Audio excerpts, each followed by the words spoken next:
উন্নয়ন বঞ্চিত সিরাজগঞ্জ ৬ আসন পুনরুদ্ধারের দাবিতে সিরাজগঞ্জের দুর্গম উপজেলা চৌহালির সাধারণ মানুষ কিন্তু মাঠে নেমেছে। তারা বিভিন্ন কর্মসূচি পালন করেছে। আজকে তারা সিরাজগঞ্জের চৌহালি উপজেলার বিভিন্ন গ্রাম পাড়া মহল্লাতে কিন্তু এই বিভিন্ন রাজনৈতিক দলের নেতৃবৃন্দ সহ সকলে কিন্তু আসলে ঐক্যমতে পৌঁছেছেন। সিরাজগঞ্জ ৬ আসনকে পুনরুদ্ধারের দাবিতে কিন্তু তারা লিফলেট বিতরণ করছে। আপনারা দেখতে পাচ্ছেন এই যে লিফলেট বিতরণ করছে এবং সাধারণ মানুষের মধ্যে কিন্তু সচেতনতামূলক বিভিন্ন রকম আলোচনা তারা করছে, কিভাবে চৌহালি উপজেলার উন্নয়ন করা যায় এবং চৌহালি উপজেলাকে এগিয়ে নেওয়া যায় সে ব্যাপারে তারা পরামর্শ করছে।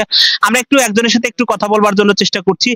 ছোট্ট করে যদি একটু আসলে জানতে চাই, আপনারা কি কর্মসূচি আসলে হাতে নিয়েছেন এবং কি কি করতে চান, ছোট্ট করে যদি বলেন। আমরা চাচ্ছি যে সিরাজগঞ্জ সাবেক ৬ আসন পূর্ণ উদ্ধার হলে আমাদের চিকিৎসা, তারপরে আপনার দেখেন হাসপাতালগুলার হয় নাই, তারপরে উপজেলা দীর্ঘদিন হলে বন্ধ হয়ে গেছে, তারপরে ভেঙে গেছে উপজেলাটা। হ্যাঁ, এই কোনো কর্মকাণ্ড, সরকারি কর্মকাণ্ড থেকে আমরা অনেক বঞ্চিত আছি। হ্যাঁ, নাইতপুর চৌহালি যদি সাবেক সেই সিরাজগঞ্জ ৬ আসন পূর্ণ উদ্ধার হয়, আমরা সরকারের কর্মকাণ্ড থেকে আমরা যে উন্নয়ন থেকে যে বিরতি আছি সেটা থেকে আমরা পেয়ে যাবো ইনশাল্লাহ। এই উপজেলার যিনি সাবেক চেয়ারম্যান ছিল মাহফুজা খাতুন, তার কাছ থেকে একটু জানতে চাই, আপনারা এই সিরাজগঞ্জ ৬ আসন পুনরুদ্ধার না হওয়ার কারণে কি কি সমস্যায় আপনাদের পড়তে হচ্ছে? আমাদের এখানে যে চৌহালি বেলকুচির মধ্যে একটা বৈষম্য তৈরি আছে এবং চৌহালিতে কোনো উন্নয়নমূলক কোনো কাজ হয় না। সমস্ত কাজগুলি প্রশাসনের সমস্ত ডেভেলপমেন্ট কাজগুলি চলে যায় বেলকুচিতে। সুতরাং আমরা চাই চর অঞ্চলটা ডেভেলপ হোক। আমরা আমাদের চর অঞ্চলটা নিয়েই আমাদের সবকিছু, চর অঞ্চলটা যাতে ডেভেলপ হয় সেই জন্য আমরা সাবেক আসন আমরা ফেরত চাচ্ছি। আমরা এই সিরাজগঞ্জ ৬ আসন পুনরুদ্ধারের পশ্চিম অঞ্চলের যিনি সমন্বয়কের দায়িত্ব পালন করছে প্রফেসর জাহাঙ্গীর আলম, তার কাছে জানতে চাই এই আসনটি পুনরুদ্ধারের ক্ষেত্রে আপনারা কি কি কর্মসূচি হাতে নিয়েছেন? আসলে এই আসনটি পুনরুদ্ধারের জন্য আমরা বিভিন্ন মানববন্ধন, বিভিন্ন সময় বিভিন্ন লোকালয়ে লিফলেট প্রচার এগুলো করছি।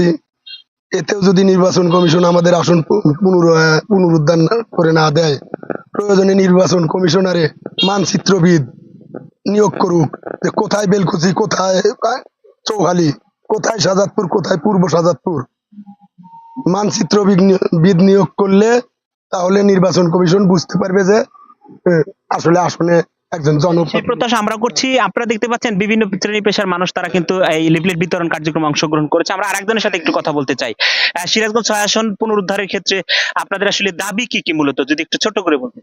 সিরাজগঞ্জ ৬ আসন মূলত চৌহালি এবং সিরাজগঞ্জের শাহজাদপুরের পূর্ব অংশ নিয়ে গঠিত ছিল। 2001-এ 111 সরকার সম্পূর্ণ বৈষম্য করে একটা দলকে সরকারি ভাবে সহযোগিতা করার জন্যই আমাদের আসনটা বিলুপ্ত করে। আমরা সেই আসনটা ফিরে চাই, যাতে আমাদের বৈষম্যহীনতা যেন আমাদের আর না থাকে। ধন্যবাদ। আমরা জানতে পেরেছি এখানে কিন্তু মানববন্ধন কর্মসূচি হয়েছে, এছাড়া আরো নানা রকম কর্মসূচি তারা পালন করেছে। এই এলাকার একজন প্রবীণ বীর মুক্তিযোদ্ধা, তার কাছ থেকে একটু জানতে চাই, এবং চৌহালি উপজেলা মুক্তিযোদ্ধা সংসদের দায়িত্বে যিনি রয়েছেন সাবেক কমান্ডার, তার কাছ থেকে একটু জানতে চাই, আপনারা বীর মুক্তিযোদ্ধা হিসাবে আসলে এই সিরাজগঞ্জ ৬ আসন পুনরুদ্ধারের ক্ষেত্রে আপনাদের কি কি কর্মসূচি রয়েছে এবং কি জানাতে চান যারা সংশ্লিষ্ট রয়েছে তাদের? হ্যাঁ, আমরা জানাতে চাই যে সিরাজগঞ্জ ৬ আসনটা বর্তমানে যে অবস্থা আছে, সেই সিরাজগঞ্জ থেকে শুরু করে আর শিবালয় পর্যন্ত দীর্ঘ ১০০ কিলোমিটার পথ, ১০০ কিলোমিটার জায়গা। এই এত বড় জায়গার মধ্যে একজন এমপি কি করে তারা এই সমন্বয় করবে? আর এখানে বেলকুচিটা অনেক বড় উপজেলা, সেখান থেকে এখানে বারবার এমপি নির্বাচিত হচ্ছে। এর আগে সাবেক এমপি মন্ত্রী লতিফ বিশ্বাস বেলকুচিতে হয়েছে, পরবর্তীতে মজিদ মন্ডল মানে সেই বেলকুচিতে হয়েছে। আর তার পরবর্তীতে তার ছেলে কি মন্ডল, মোমিন মন্ডল, সেও বেলকুচিতে হয়েছে। যার ফলে তারা শুধু বেলকুচি উন্নয়ন করছে, কিন্তু চৌহালি কোনো উন্নয়ন করে নাই। যার ফলে চৌহালি উপজেলাটা টোটাল নদী পরে বিলীন হয়ে গেছে, কোনো দেখার লোক ছিল না। কিন্তু পাশেই আমাদের শাহজাদপুরের 4টে ইউনিয়ন, আমাদের জাস্ট চৌহালি, ইনাদপুর এবং এই শাহজাদপুর মানে 4টে ইউনিয়ন একবার লাগোয়া। এই 4টে ইউনিয়ন লাগোয়া।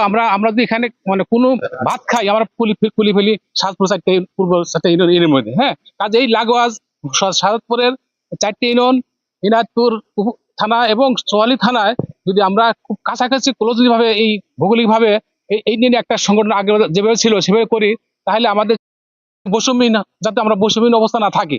কাজে আমি চাইতেছি যে এই যে এই বৈষম্য দূর করে আমাদের সিরাজগঞ্জের আগের পূর্ব অবস্থায় যে 6 ছিল, দ্যাট ইজ চৌহালি থানা, ইনায়ত প্রধান এবং সাতপুরের পূর্বাঞ্চলের 4টি ইউনিয়ন লাগোয়া ভাবে এই এলাকা নিয়ে আমরা একটা সিট চাইতেছি, যাতে আমাদের চৌহালি উন্নয়ন সহজে হয় এবং এখান থেকে এমপি নির্বাচিত হতে পারে। ধন্যবাদ সবাই। ধন্যবাদ। আমরা সেই প্রত্যাশা করছি। আমরা দেখতে পাচ্ছেন এখানে কিন্তু লিফলেট হাতে তারা এখানে দাঁড়িয়ে আছে এবং প্রত্যেকেই কিন্তু মুভ করছে এবং আমরা একজন সাধারণ পথচারীর সাথে কথা বলার জন্য চেষ্টা করি যে আসলে এই আপনাদের যে